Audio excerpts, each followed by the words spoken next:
Let me tell you a story about Rick Lax. Rick Lax is a man you may not have heard of, but to me, he's a tragic tale that highlights the woes of what algorithm-driven entertainment does to creative minds.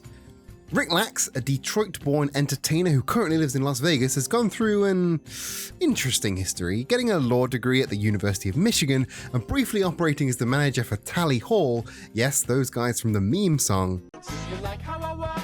Do you like how I talk? Do you like how my face disintegrates? until he rediscovered his childhood love for magic. As a peek behind the curtain, there are certain magicians that make a fair living creating magic for other magicians. They exist in their magic lab, coming up with new miracles that they then package up for DVDs or downloads to sell to other magicians. I own a lot of these. If you've been a magician for any period of time, you've likely learned from Rick Lax. The man has a plethora of amazing routines and effects, ranging in difficulty from beginner to expert, and he has always looked at things in ways other magicians never did. He was celebrated as one of the most creative minds in magic in the early 2010s, not only releasing material used by other magicians worldwide, but also acting as a behind-the-scenes consultant for the man that got him into magic in the first place, David Copperfield. He'd even managed to, with some other magic mates, sell 2 seasons of a TV show to Sci-Fi. Well, a season and a half, but still, that's impressive. Then, in 2015, he was on Penn and Teller Fool Us, where his combination of stunning card effect and poetry reading was the only act on the night that managed to fool the pair. He was living the dream, as far as magicians go. He was living in Vegas, working with legends, and producing some of the best magic of its time. And then he started posting to Facebook more. Now he has somewhat of a different reputation. The name Rick Lax, for those that know it, triggers more of a disgust reaction to other creators online. A user on r/magic described it as a Jekyll and Hyde transformation, since what he creates now is unrecognizable amongst his previous creations. It started with magic videos, interactive tricks and the like, and then prank videos, and then he found what performed better and made more of it, slowly phasing out the stuff that didn't. Basically, he played the algorithm, so the simple math tricks, the big stupid pranks, no matter how simple or clearly staged they were, did better and garnered more views and engagement than the magic routines he used to post. So now, Rick Lax's Facebook page gains 1 billion views per month and he runs a network of channels all doing the same thing. Hey, remember those infuriating like nachos on the kitchen counter videos that went viral a while back? That was old Ricky boy. Oh, and by the way, he adamantly objects to them being bad on purpose to gain attention from conjuring rage clicks from this interview with Eater. I'm not a foodie, I'm not an expert, but calling the recipes gross, I would object to that. The nachos came from street food videos. Wherever we see a video trend doing well on Facebook, I try and ask, what's our version of this popular trend? And this isn't me being some kind of snob going, oh, how the mighty have fallen, but like, his productions are unrecognizable compared to his previous work, and all thanks to the gentle nudging of the algorithm. Let's talk about that a little bit. Part 2. Art and content. First, I want to ask an interesting question. What is content? And related to that, is content art?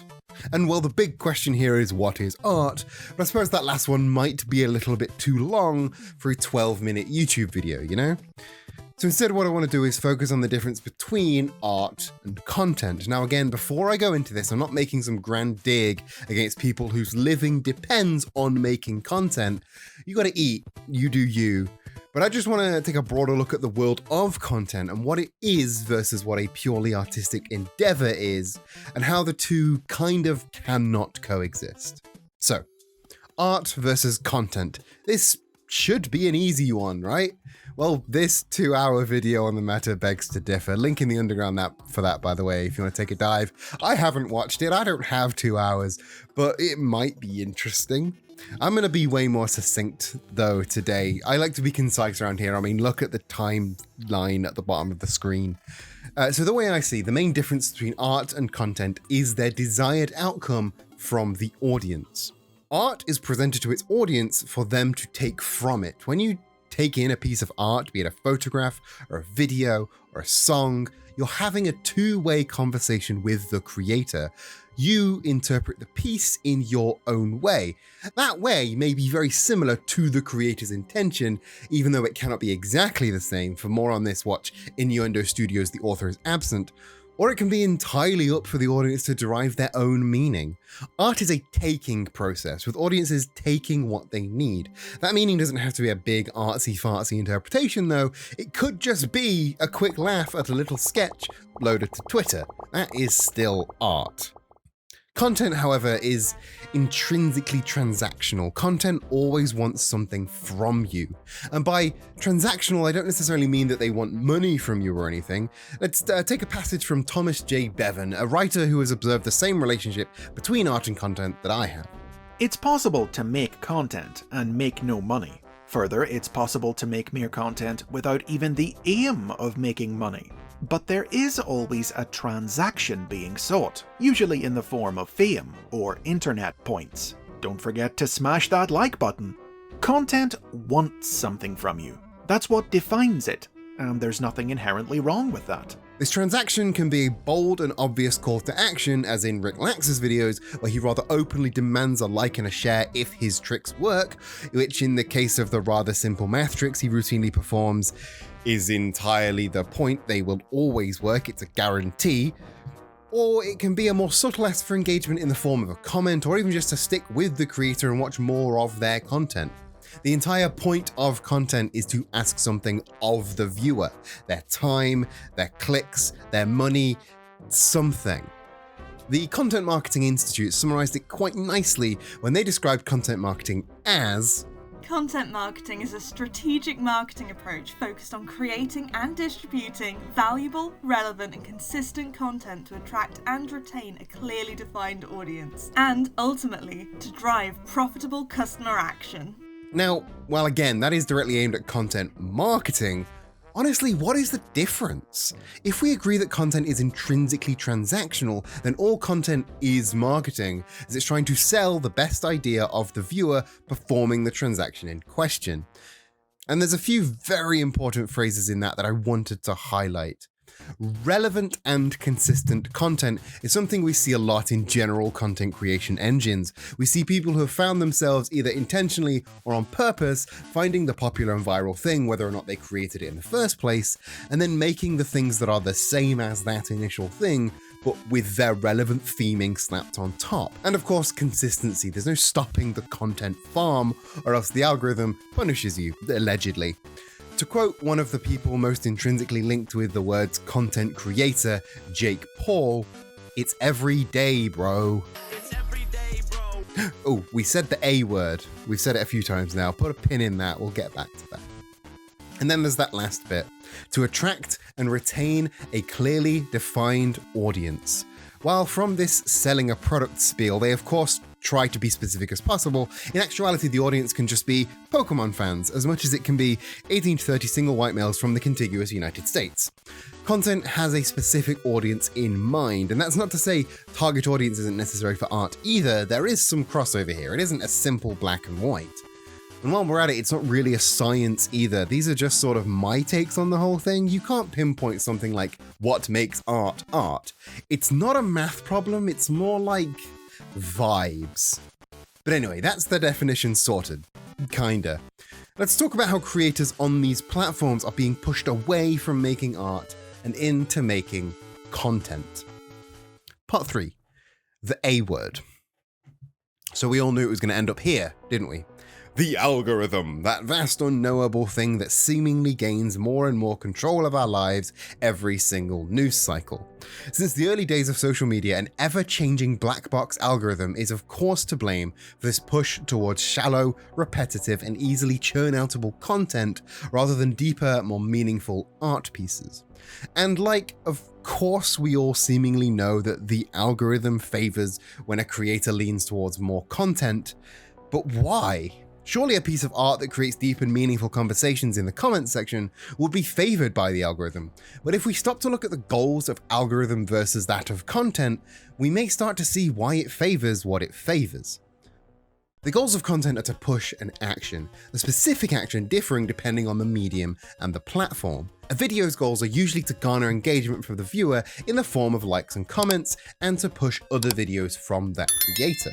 To quote that Thomas J. Bevan article we touched on previously, content is simply an infomercial for itself, for its creator, perpetually and forever, which is why content binges bring about this vague unease and sensation of being trapped in a mirrored maze, where you and your chosen content guru are shouting affirmations at your own refracted and distorted reflections. If the video is on Facebook, another goal is pushing the viewer to share that video onto the viewer's own feed, pushing it to their friends. I could go on into other formats, but in the interest of conciseness, let's keep it to video.